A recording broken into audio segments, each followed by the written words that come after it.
Oi, pessoal, meu nome é Mirela Carla, está no ar mais um Autispod, podcast mais atípico deste Brasil. Minha gente, uma salva de palmas!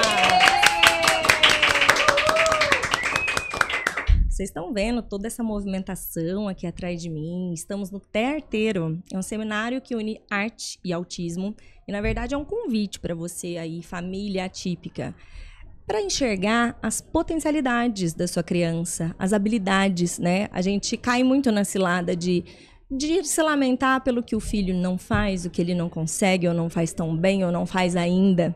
Mas e as habilidades, né? A gente precisa dar um olhar mais generoso. E esse evento está sendo incrível para tirar a gente, assim, sabe? Daquela vidinha aqui, assim, e abrir os horizontes, né? Então, eu estou muito feliz de estar aqui. Quero agradecer, inclusive, o patrocinador, não é mesmo? O IEPSIS, da Emília Gama, Dr. Paulo Liberalesso. Muito obrigado por oportunizar que estivéssemos aqui, né? Esse instituto do IEPSIS é um instituto muito sério, com muitos cursos de capacitação, cursos mais curtinhos e pontuais, cursos mais longos, densos, pós-graduação em análise do comportamento e sempre tentando valores bem acessíveis, né? Também com esse intuito de democratizar aí o acesso à ciência. Dá uma olhadinha.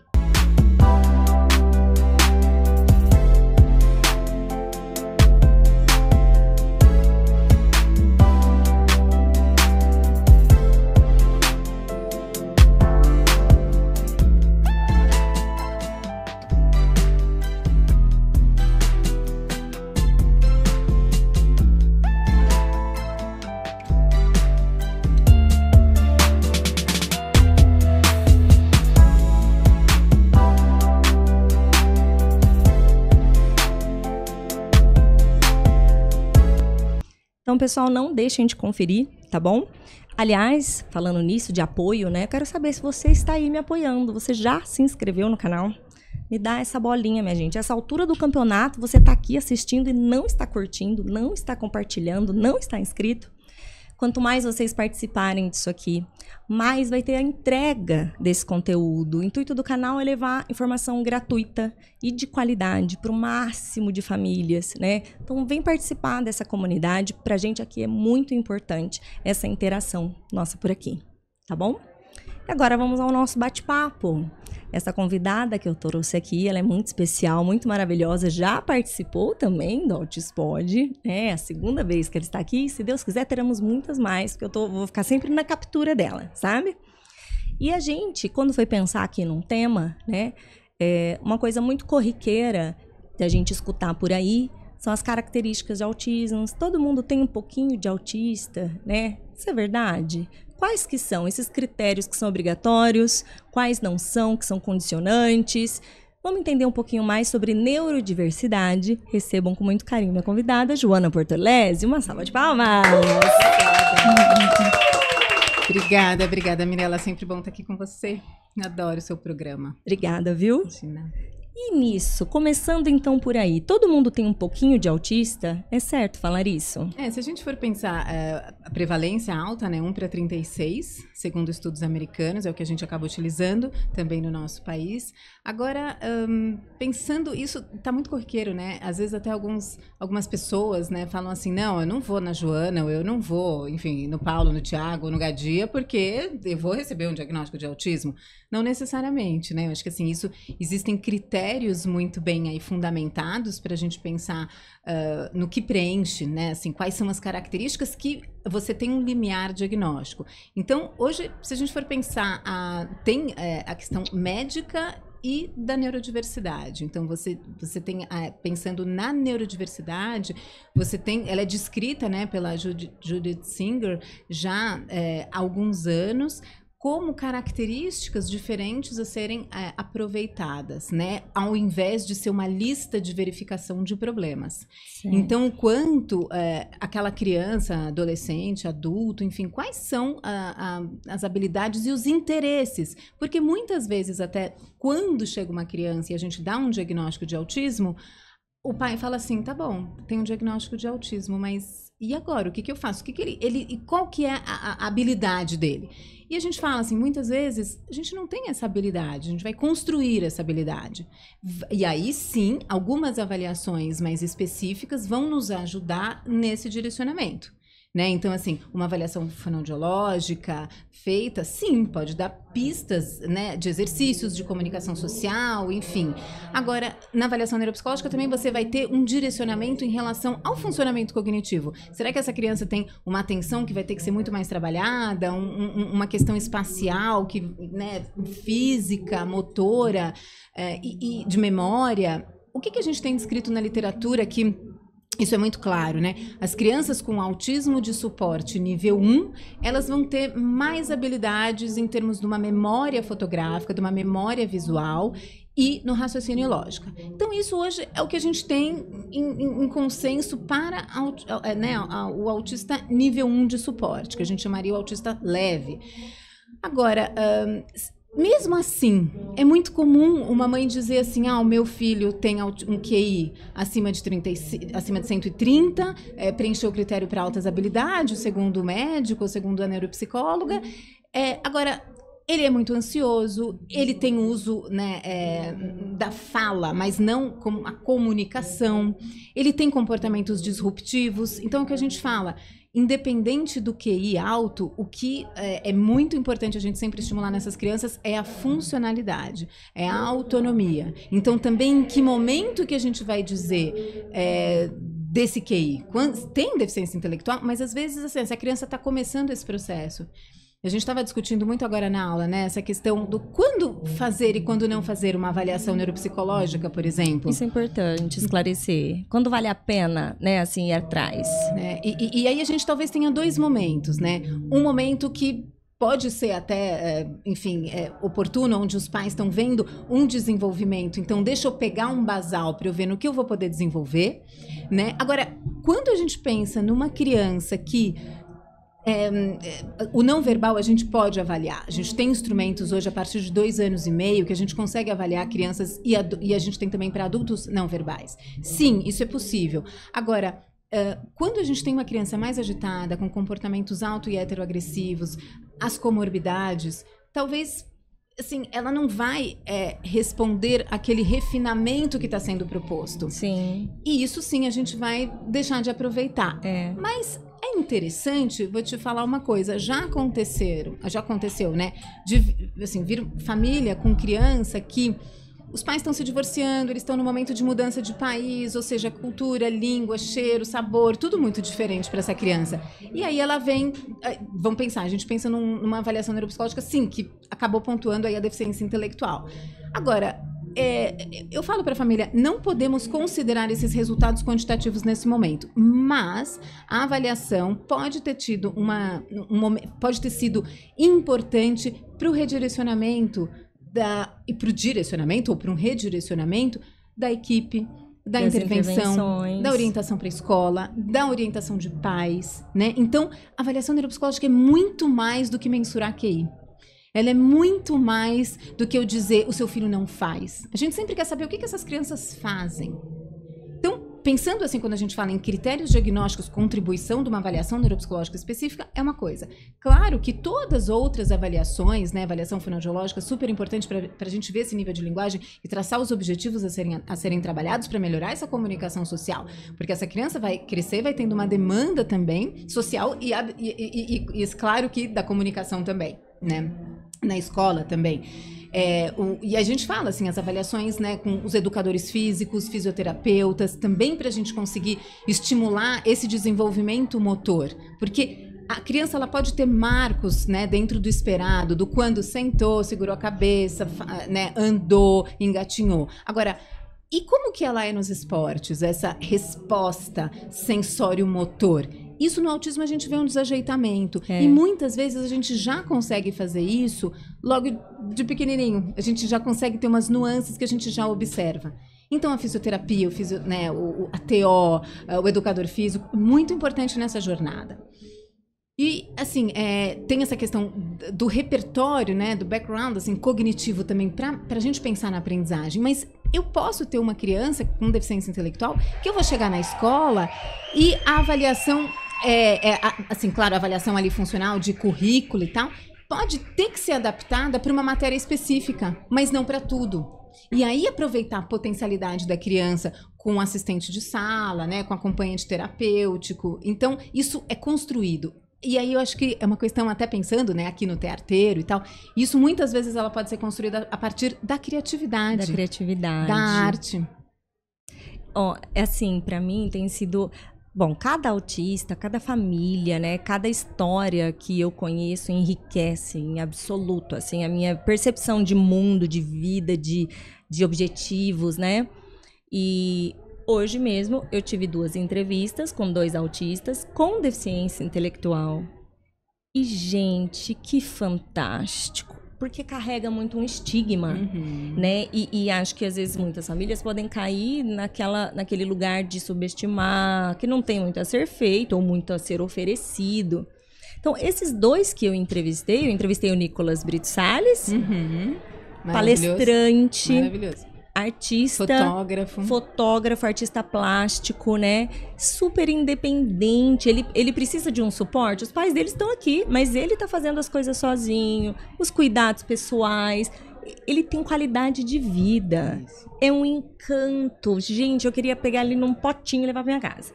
E aí, agora há pouco, eu estava conversando com a Giovana Cariri, também outra autista, com deficiência intelectual, que está aqui, porque também se encontrou nas artes. E ela veio me contar de um livro que ela está escrevendo. E eu fiquei tão emocionada.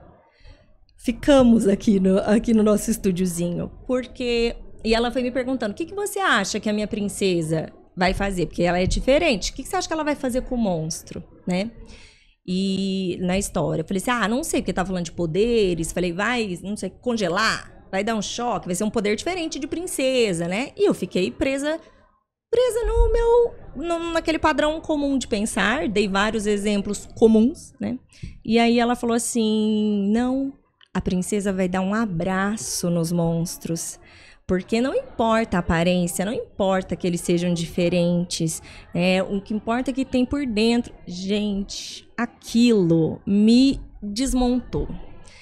E não só, tudo bem, isso é uma vivência dela, mas esses cérebros, todas as histórias, tudo que ela foi criando ali, isso para mim é genial, essas diferenças, entende? A gente precisa se reposicionar para achar beleza onde há.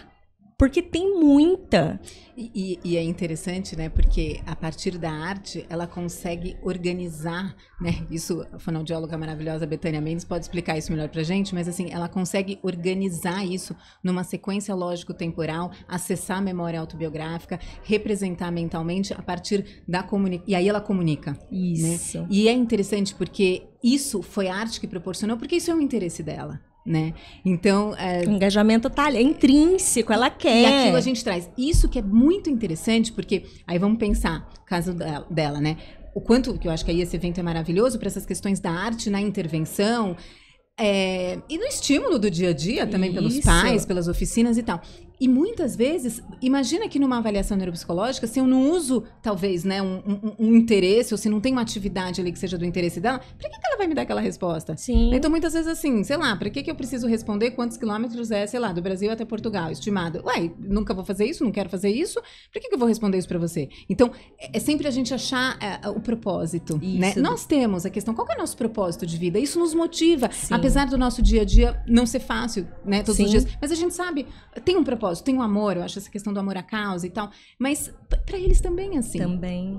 E aí eu acho que tem um ponto, né, interessante para a gente pensar, né, nas questões dos movimentos da neurodiversidade, pensando assim, se a gente pensar, né, uma mediana aí da população, todos nós, e aí considerando, né, as dimensões do autismo especificamente, ou seja, do critério, né, da dificuldade da comunicação e interação social e a presença de comportamentos restritos e repetitivos. Se você fosse mapear isso na população, todo mundo tem um pouquinho. Sim. Um grau maior, grau menor, frequência maior, menor. Agora, quando isso é um limiar para o diagnóstico. Isso, quando é autismo, quando né? é autismo. Porque é isso, é muito comum. Eu acho super entendível as pessoas dizerem isso. Ah, eu também sou um pouco autista, né? Então todo mundo é autista.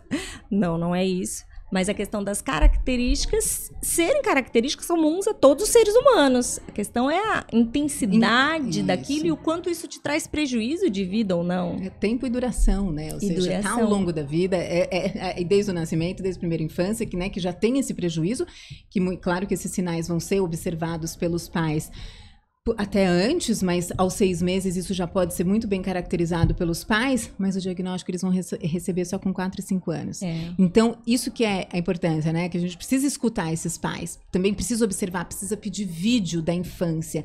E isso que vai nos ajudando bastante, principalmente no desafio até do diagnóstico dos adultos, porque muitas vezes os adultos, quando vêm para o diagnóstico, a gente não tem a história pregressa, né? Sim. Porque ou os pais, enfim, faleceram, não estão ali, já está longe, e o adulto também quer ter essa autonomia para poder falar dele, porque é ele que está em busca desse diagnóstico.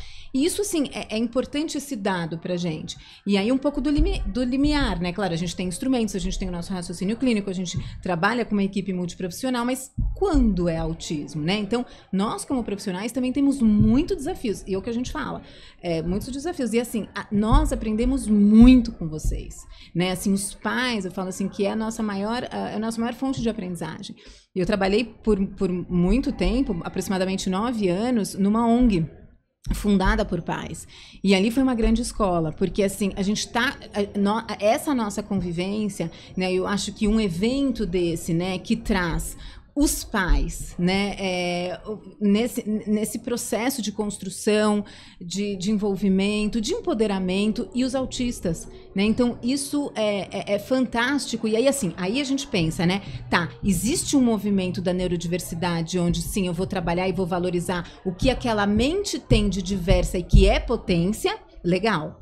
Agora, muitas vezes, nós vamos ter o desafio de quando isso é um limiar para o diagnóstico ou não. Mas também tem a questão, de algumas situações, assim, eu não vou medicalizar. Vamos pensar, na neurodiversidade eu não vou buscar um diagnóstico, eu não vou buscar o profissional. Porque eu sou diferente, mas para mim é o suficiente, porque eu me adapto aqui, mas isso a gente... Assim, não que isso seja errado, mas além dos direitos, né, enfim, inclusão, benefícios, a gente não está nem falando disso, mas a gente está falando do quanto ele vai ter que carregar uma situação ou dificuldades, porque eu posso estar ali empoderado, eu posso estar ali na minha diversidade, enfim, de pensamento, de interesses, mas se o outro muitas vezes não souber, que às vezes isso tem um nome... eu posso, né, dar o meu melhor, mas esse meu melhor tem um custo muito grande. Então, eu vou ter uma exaustão e isso tem consequências para a saúde mental. Então, é o que eu sempre falo, assim, né, tem um dado que fala que 47% das mulheres, né, quando chegam aí aos 18 anos, elas já vêm, né, quando vêm ao consultório, elas já têm 2 outros diagnósticos e possivelmente já tem um histórico de uso medicamentoso. O homem, 27%, também já passou por outro diagnóstico. E isso também tem uma questão, claro, a falta de capacitação dos profissionais, né, para isso, que eu acho que isso a gente vem, né... Tentando, estamos aqui por isso, né? Exatamente. Claro, o acesso à intervenção também, porque uma questão eu tenho o diagnóstico, mas o quanto que eu vou ter o acesso a essa intervenção. Porque hoje a gente tem muito mais autista do que profissional. Uhum. Agora, ao mesmo tempo, eu também não dar um nome para isso, eu também, talvez não vou, alguns pacientes usam esse termo, eu não vou me desculpar por algumas dificuldades que eu tive ao longo da minha vida. Então, uma vez eu conversando com uma mulher autista, numa roda de conversa, ela falou assim, não é só o acesso, não é só eu ter o direito de saber e de nomear o que eu tenho, não é só o acesso à informação e eu de repente encontrar comunidade, é eu entender por que a minha rotina é muito difícil, porque eu desregulo se o arroz encostou no feijão. Isso me causa uma sensação que vai reverberar, porque no autismo a gente tem a alteração sensorial. Então, aproximadamente 90% dos pacientes autistas de nível de suporte 1, 2, 3 têm alteração sensorial. Então, isso mexe, né? Que é o que, quando a gente fala assim, é inflexível, é rígido. Isso já é terciário. Isso aconteceu porque uma série de processos anteriores. E aí vamos pensar no movimento da neurodiversidade. Sim, eu quero pessoas, o autista também quer. Eu quero me comunicar, o autista também quer. Então, eu não estou falando que a neurodiversidade, todo mundo tem autismo, mas muitas vezes, acho que o movimento ele vem nessa questão interessante, né, da inclusão, de que cada mente tem uma contribuição importante, mas vamos pensar no conceito médico, né, de profissional, enfim, também temos a gente vem evoluindo, desenvolvendo também essa visão da gente olhar para a pessoa que está ali, né? Para o autista que está ali, porque ele tem diferentes maneiras. Mesmo quando eu pegar, né, 10 autistas, eles não vão ser iguais. Sim. Em termos de nível. Às vezes eles podem todos estar no nível 1 de suporte. Ali eles vão ser diferentes. Sim. Em termos de características. Sem dúvida, sem dúvida. Isso que você disse, né, é da importância do diagnóstico para esses indivíduos. Meu marido, né, ele é autista. A gente soube muito tranquilamente quando veio o diagnóstico do meu filho, né, porque estava falando ali dos dois ao mesmo tempo. Mas ele relutou muito em buscar, porque ele dizia, mas o que vai mudar? Essa altura do campeonato sempre foi assim, né? E bateu nessa tecla por muito tempo. Então, a gente foi fazendo todas as estimulações com o Arthur, né? E eu trazendo isso pra ele. Roberto, você precisa de ajuda. Tipo assim, e agora eu tô precisando também. Tá puxado, entendeu? Tá puxado, acho que, né? E por quê? Eu percebi, eu vivenciei o quê? Um filho com diagnóstico precoce, com inúmeros atrasos, repertório nulo em várias questões, e que por conta até mesmo assim da constituição biológica dele, não ter comorbidades impactantes, eu assisti meu filho desenvolver absurdamente. Então, repertório social, de linguagem, né, de comunicação, flexibilizar questões, e ainda luto todos os dias por isso. E eu assisti o meu marido, que sempre passou despercebido, era só esquisitão, exótico. E aí, passou a vida sendo contemplado por ser muito inteligente. E tá, tudo bem, beleza, é isso, foi. Então, se profissionalizou, tá. E eu assisti um declínio do meu marido, porque a gente tá junto desde a faculdade. Então, até quando foi ver a questão do diagnóstico dele, foi me perguntado, mas ele sempre foi assim? Sempre esteve assim? E eu parei para pensar assim, sempre foi, mas não era grave como está agora. Não era tão difícil, tão penoso, tão rígido como é. Porque as demandas foram aumentando, né? Então, a gente na faculdade, que responsabilidade tínhamos, não é mesmo? Era só estão ótimos. Aí você casa, aí você tem filho, aí seu filho é autista. Sua esposa tem que parar de trabalhar e a sua renda não dá. Então, você tem que trabalhar 3 vezes mais. Todas essas demandas do mundo, né? E aí, mais ainda, o Roberto tem muita dificuldade de socialização. E aí, eu tinha que expor o Arthur às socializações. Então, e eu sou a doida do socializar, né? Estamos em opostos. Todo fim de semana, sem descanso. Parque, criança em casa, vai no coleguinha, festinha, nananana. Meu marido chegava assim, sei lá, num sábado, molecada em casa que eu saía pedindo criança emprestada. Chama você aqui e tal, fazendo na minha cabeça aqui todas as coisas que eu estava fazendo com o Arthur. E ele ficava assim atrás de mim. Quando que vão vir buscar as crianças? Ai, não sei. Vai dormir aqui? Não vai? Não sei, né? Então, tudo isso, menina, foi uma coisa doida, né? E aí, essas questões que eu digo, assim, da gente não se prender, na época do diagnóstico, em graus, em nomenclaturas, assim, para serem limitantes, do quanto a gente migra nesse espectro, né? O quanto você pode melhorar, piorar, o quanto coisas são cíclicas também, que, né, não é algo que você passa a régua e não fala mais nisso, né? Então, e aí eu falando, Roberto, você precisa de ajuda, você precisa, tá. Aí eu tive que falar com os pais dele, que também foi muito tranquilo, de entenderem que o filho é autista, assim, faz todo sentido, né, que só não conheciam. E eu pedi ajuda, vocês precisam interferir, eu não tô dando conta, não. Isso aqui precisa de ajuda profissional e tal. Foi piorando drasticamente. E aí, o argumento até que eu usei com ele, porque ele disse, mas não tem o que fazer. Não tem mais o que fazer, não. Meu argumento com ele foi, você é o herói do Arthur. O Arthur é apaixonado, porque esse pai é maravilhoso com ele, né? E eu falei, e o Arthur, a gente tá trabalhando isso com ele, desconstruções, não ter preconceito, aceitar o diferente, a autoaceitação. O Arthur ainda vai ser xingado, vão tirar sarro por conta das dificuldades dele, né? Porque, seu autistinha.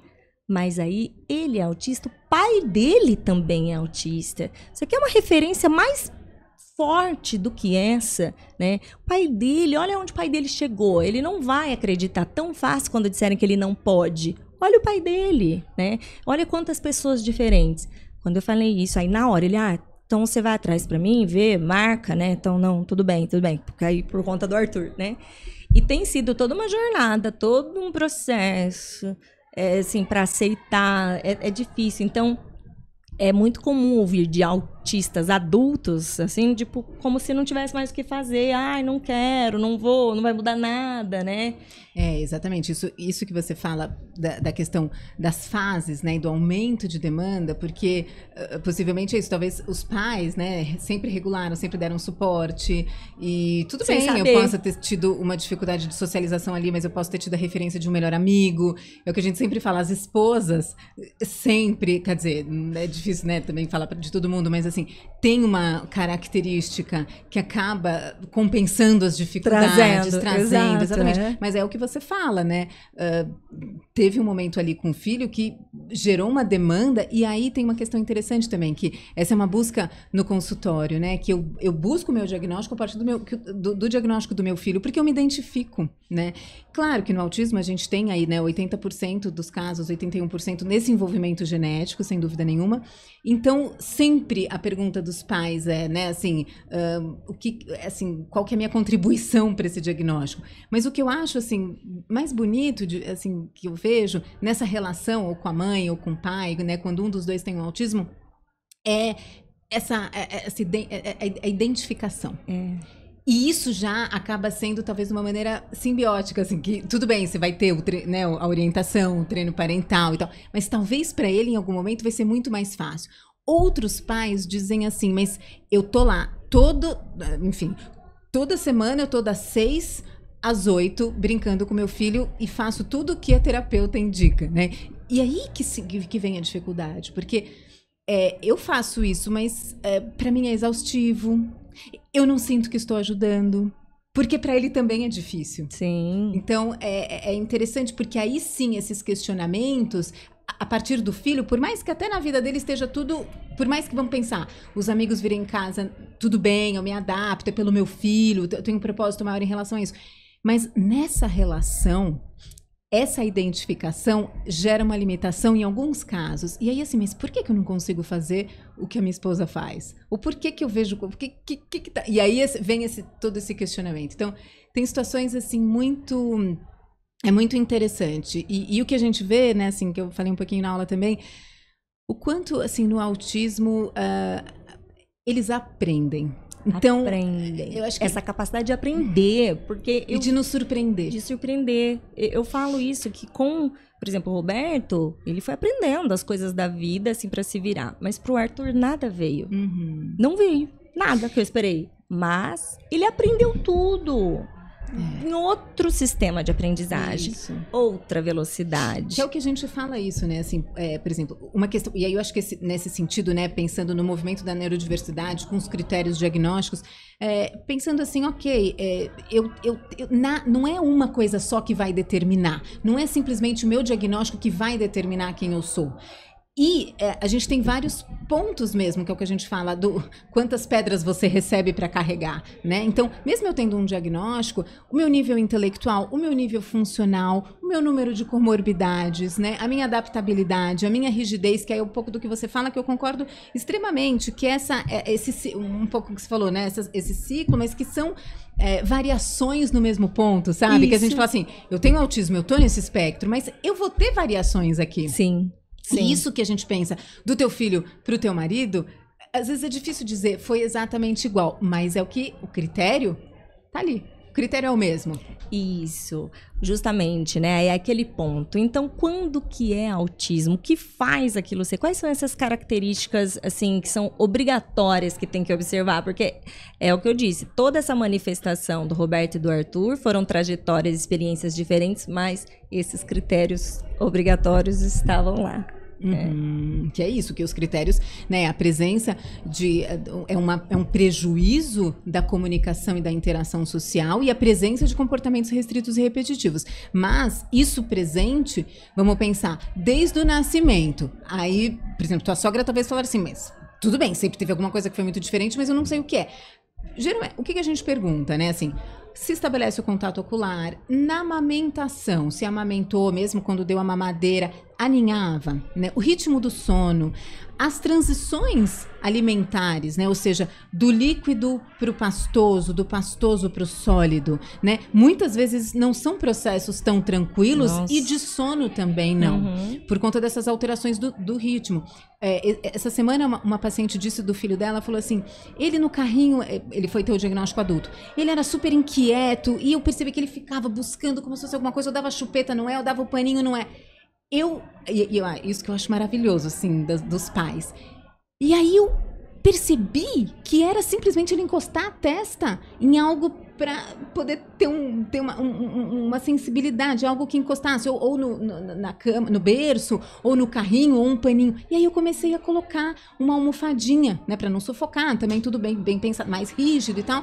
Acabou esse problema, né? Então, assim, essa alteração sensorial, ela possivelmente está presente de alguma forma. Claro que é muito comum na clínica os pais falarem, não, nunca observei alteração sensorial. Mas quando a gente começa a observar, tinha que tirar a etiqueta, não, assim... Não gostava de tal tecido, um tipo só de sapato. Não, exatamente, assim, tira o sapato quando entra nos lugares. Não, muitas vezes alguns, assim, não sentem frio, ou outros precisam sempre estar com o braço, a perna coberta de uma certa forma, porque é o sensorial. Então, enfim, nas transições também dos alimentos. E aí a gente tem, então, esses sinais, eles vão sendo presentes. Mas, claro, tem momentos onde, por exemplo, essa criança tá mais adaptado ali, então algumas dessas coisas podem ter uma melhora.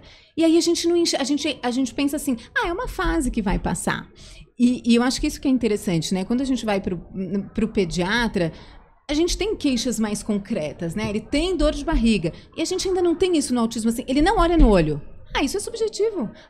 Isso passa, né? Não. A gente está perdendo a oportunidade já de estimular quando a gente tem a dúvida. E isso também dentro da neurodiversidade. Porque, eu vou desenvolver o melhor daquele paciente, enfim, mas, em algumas situações eu vou ter que ter uma estratégia, um método, uma ciência por trás para trazer regularidade nessa estimulação, nesse ritmo, né? Enfim, então isso é importante. Quando a gente fala de autismo, a gente tem um tratamento baseado em evidência, né? Que muitas vezes, se eu não tenho, claro, se eu preencher esse critério e não tenho o diagnóstico, isso é uma questão que preocupa. Porque aí eu estou deixando de ter acesso à informação, mas à intervenção do que eu preciso fazer. Além do autoconhecimento, claro, é o que a gente fala, assim, as famílias, elas estão, né, nesse processo e ao longo do tempo, elas vão deixando de exercer, elas estão ali, mas a autonomia e a independência, ela acontece, né, num desenvolvimento típico. No autismo, não. Essas famílias, elas continuam. E o papel delas só cresce, né? Por quê? Porque a gente precisa da comunidade. Então, eu acho muito interessante essa questão do caminho da neurodiversidade, da questão médica, mas isso é uma questão interessante de ser pensada, porque mesmo dentro da neurodiversidade, eu acho que é muito interessante, porque eu acho que uma coisa complementa a outra. Então, se eu penso em neurodiversidade, eu coloco isso na condição médica, isso é muito importante. Porque, assim, não é que eu estou dando um diagnóstico, aí eu medico a criança e assim está pronto. Vou resolver. Não vai resolver. Vão ter vários outros desafios. Por isso que no autismo a gente precisa de uma formação muito diferenciada, porque você tem que ter contato com a escola, você tem que ter contato com a família, né? Com o ambiente, muitas vezes os avós, né? Os irmãos que exercem um papel fundamental nesse engajamento, né? Então, eu acho que a neurodiversidade, ela traz contribuições importantíssimas da valorização do que o autista tem de bom. E que às vezes é isso, como no caso da Giovana, esse bom essa habilidade, ela vai ser construída. Só que aí é que tá, às vezes a gente não tem a receita. No que ele vai ser bom? Calma. A gente vai fazer a intervenção, né, baseada em evidência, que hoje é a intervenção comportamental, o ABA, você tem intervenções aí no desenvolvimento naturalista, sempre o envolvimento dos pais. Mas estímulo, né? E aí é um pouco do que você trouxe, né? Do exemplo com o Arthur. É isso, você usou um termo, eu ia caçando criança, daqui, né? E isso muitas vezes, Mirela, não são todos os pais que têm essa energia, que tem essa rotina, que abre mão para trazer, para estimular esse ponto. Sim. E nesse ponto, se a gente for pensar, por isso que eu falo assim, muitas vezes a área médica, né, essa questão da saúde ser compreendido, porque a gente tem que olhar para esses pais. Se a gente pensar o autismo, ele é poligênico multifatorial, ou seja, a gente não tem um gene do autismo, a gente tem os genes, né, assim, isso e é multifatorial, ou seja, a gente tem questões, né, claro, da hereditariedade, mas a gente também tem um ambiente intraútero que vai ser fundamental no desenvolvimento desse cérebro, porque o autismo é dos transtornos do neurodesenvolvimento. Então, esse acompanhamento também dos pais, porque às vezes é isso, eu posso ter uma mãe deprimida, sim, ela não vai ter essa energia, sim, essa vontade, esse propósito. A verdade é que na grande maioria, quando você vê famílias com crianças autistas, são famílias disfuncionais. Justamente até por toda essa carga genética, um tem depressão, o outro já que não seja autista, mas um fenótipo ampliado, ou um TDAH, e além do peso mesmo, assim, dessa angústia de fazer dar certo, de ter que conseguir, eu preciso fazer dar certo e tudo mais. Então, é tudo disfuncional. O autismo, ele não é sozinho, ele não é da pessoa, né? Naquele diagnóstico do autismo do meu filho, foi é o diagnóstico da minha família inteira atípica, porque impactou em tantas mudanças, né? Mas você sabe o que me deixa, assim, esperançosa de tudo isso que eu vivenciei? Eu fui uma pessoa que vivi toda a cartilha, assim, o padrão do que as pessoas esperam de sucesso, tá? Então, eu fiz, né, fui na escola, estudei, passei na faculdade pública, eu fiz a OAB, eu trabalhava, tenho especialização, eu namorei, noivei, casei, fiquei um tempo casada, depois eu tive outro filho. Cara, eu não tô vivendo nada do que eu planejei na minha vida, simples assim, ponto. Não foram essas habilidades acadêmicas, nem toda essa cartilha que eu segui, que me sustentaram quando o meu chão saiu. Foi a minha capacidade de resiliência mesmo e de flexibilizar. Aí é que eu fico nessa angústia de eu preciso ajudar o meu filho a flexibilizar. Porque um cérebro muito rígido é muito sofrimento, né? Mas, gente, eu tô flexibilizando, eu tô tentando me reencontrar com 38 anos de idade. Então, pais, você tá olhando a sua criança de 5, 8, 10, 15, 20, quer saber o que vai fazer para dar certo? Calma, é experimentar. Eu falo que, às vezes, para as crianças típicas, adolescentes típicos, são ofertado muito mais experiências, porque vai em mais lugares, mais casas, mais ambiente, mais contato, mais atividades extracurriculares. E podem estar mais em risco. Também. Então, assim, isso que eu acho interessante, porque muitas das preocupações é o que a gente fala, assim, né? Bom, claro que as fases vão tendo aí as preocupações específicas, mas às vezes, assim, tem essa vantagem, né? Assim, um adolescente autista, às vezes ele vai querer realmente fazer passeios culturais, ele vai, assim, um amigo que vem em casa, programas, assim, mais tranquilos, como o cinema, né? Mas não vai querer embalada, não vai querer, né, pegar o carro bêbado, porque tudo é regra. Então, a gente tem, a gente tem essas, vamos pensar, esse ponto positivo, né, que soma a favor. Para isso, como um reforço mesmo pra gente. E o que a gente não pode deixar acontecer é de não ofertar esse tanto de experiências também para as crianças e adolescentes atípicos. Por achar que não vai gostar, não vai conseguir, não vai fazer, você não sabe. Eles se surpreendem. Você não sabe, a gente precisa pensar fora da caixinha, né? E é uma construção, né? Porque é isso, a gente tem uma base de evidência no autismo e ao longo do tempo, isso é aquela sensação da gente poder criar e dar, né, o que é enfim, pensado, né, o que é em evidência. Só que ao longo do tempo, a gente não sabe o que pode aparecer. Como da Giovana, apareceu a arte que trouxe as habilidades que estavam ali guardadinhas, né? Do mesmo jeito dos filhos típicos. A gente também não sabe o que pode acontecer ao longo da vida dele. Então, é uma incerteza ser mãe, ser pai, é uma incerteza. Isso, né? é uma incerteza. E aí a gente precisa se esforçar para enxergar a beleza nessa diferença. Porque, gente, eu não tô falando, não tô querendo romantizar, não. Não é isso. Vai continuar sendo difícil, puxado, caro pra caramba, exige muita demanda. Mas a forma como a gente olha e encara isso, ela é determinante. Exatamente. Né? É determinante pra tua jornada. É o que eu falo sempre pros pais, né? No momento do diagnóstico, assim, vocês têm duas opções, né? Ou vocês vão chorar em cima disso, né, e vão se esconder e não vão mostrar isso para ninguém. Isso para o filho de vocês vai ser o estigma dentro de casa, porque o estigma é barreira ao tratamento, ou vocês vão utilizar isso como um propósito para informar a comunidade, mas também para tratar o meu filho. Então, em busca de profissionais. Então, você tem papéis de lideranças, de pais, seja nessa questão da intervenção. Então, você tem mães assim, às vezes a gente lá no ambulatório de autismo lá do Instituto de Psiquiatria, às vezes a gente pensa assim, nossa, esse paciente precisaria de uma coisa tão peculiar, para quem que a gente pode perguntar? Eu sempre penso, gente, as mães teriam essa resposta,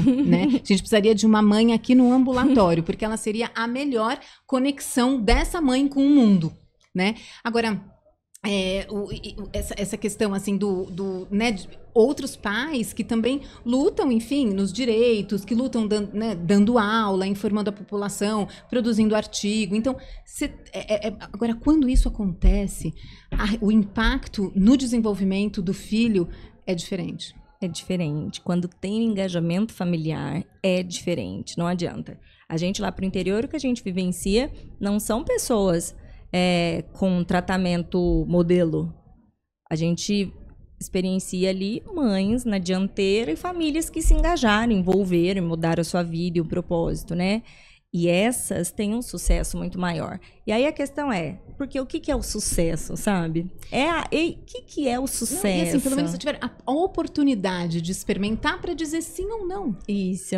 Hoje, quando eu estava entrevistando aqui o Alexander, pai do Nicolas Brito, né? Ele falou, Mirella, eu nunca imaginei que eu fosse viver isso com meu filho. Porque ainda, né, ele tem 20 e poucos anos, 24, o Nicolas. Falou, não tinha uma referência positiva. Eu tinha fé, eu tinha expectativa e tinha a nossa luta, mas eu nunca achei, né? Porque um diagnóstico de grau 3, com deficiência intelectual, meu Deus, para onde eu vou correr, né? E aí ele tá aqui agenciando o filho, que é palestrante, que viaja, que tem a arte. E essa também não precisa ser a sua trajetória, porque são únicas. Mas são só exemplos para abrir a nossa cabeça e manter a gente... é isso, o caminho é esse, vamos lá. Para onde? Não sei, vamos indo. Né? É a mudança de perspectiva, né? Porque é isso, na hora que você cria o Autospod, certamente muitas mães da sua cidade, por exemplo, da tua região, poderia pensar assim, nossa, mas o filho da Mirella, né? Será que ela não percebe? Assim, é o estigma, né? É uma forma de estigma. Agora, na hora que você faz isso, cria esse canal de comunicação, fala abertamente, a admiração, aí você quebra essa barreira. Exato. E você dá oportunidade para muitas outras mães, porque a visão do autismo vai ser diferente. Eu acho isso incrível. Porque é isso. Como é que eu vou apresentar meu filho para o mundo? Cara, eu vou apresentar ele como a joia rara que ele é. É só isso que eu enxergo no meu filho. Eu não vejo defeitos, eu vejo dificuldades, eu vejo habilidades, mas eu achei ele incrível. E é isso, né? Então, falar sobre, tirar esse estigma, e eu quero que ele tenha orgulho dele.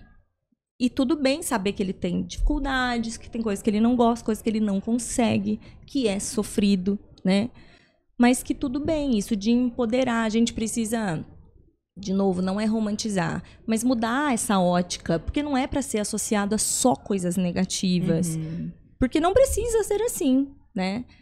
Acho que antigamente se justificava bastante, porque realmente ninguém sabia nada, aquela família ficava sozinha, não tinha informação, não tinha acompanhamento, não tinha nada. Então é péssima, não é nem só a deficiência em si. Cara, a vida precária daquela família. Então, é horrível mesmo, ninguém quer, ninguém deseja. Mas que bom que a gente tem caminhado para um caminho um pouco distinto disso, né? A gente tem um movimento liderado pelos pais que de 2011 para cá tem um impacto importantíssimo. Quando a gente faz a revisão da literatura de estigma, o movimento de pais mudou absolutamente para essa quebra de barreiras ao acesso à informação e à intervenção. E isso aconteceu na psiquiatria, mais especificamente no autismo. E isso é poder de movimento de pais. O autismo, ele tem esse movimento mesmo. Não são todos transtornos, outras doenças, assim, que tem, né, o pessoal, assim, na dianteira, né? O autismo é uma comunidade que os pais, eles lideram esse movimento. E isso tem impacto no tratamento, no estigma, na produção da ciência. No quanto a gente demanda de mudanças públicas, de conscientização da população, de qual o seu papel aí também, coleguinha em casa, que acha que não tem nada com isso e tem tudo a ver com isso que eu estou falando, né? Exatamente. Mas é isso. Vocês mudam políticas públicas, né? Políticas públicas. Joana, muito obrigada pelo nosso bate-papo, por mais essa entrevista. Eu ainda quero conseguir vir para São Paulo com tempo de visitar um ambulatório lá no HC. Quero muito que você vá. Conhecer, mostrar para o pessoal. A gente precisa divulgar mais serviços, mais possibilidades, mais profissionais, mais famílias, grupos de apoio, né? Eu sinto muito isso quando eu tô no hotspot, vem muitas mães conversar comigo, mas aqui na minha região, mas o que tem aqui? A gente tem que divulgar, o que temos por aí. Exatamente, ótimo. Obrigada, viu? Obrigada, Mirella. Ótimo estar aqui. Pessoal, fiquem ligadinhos. Então já se inscreve no canal para não perder nenhum episódio. Um beijo, tchau, tchau.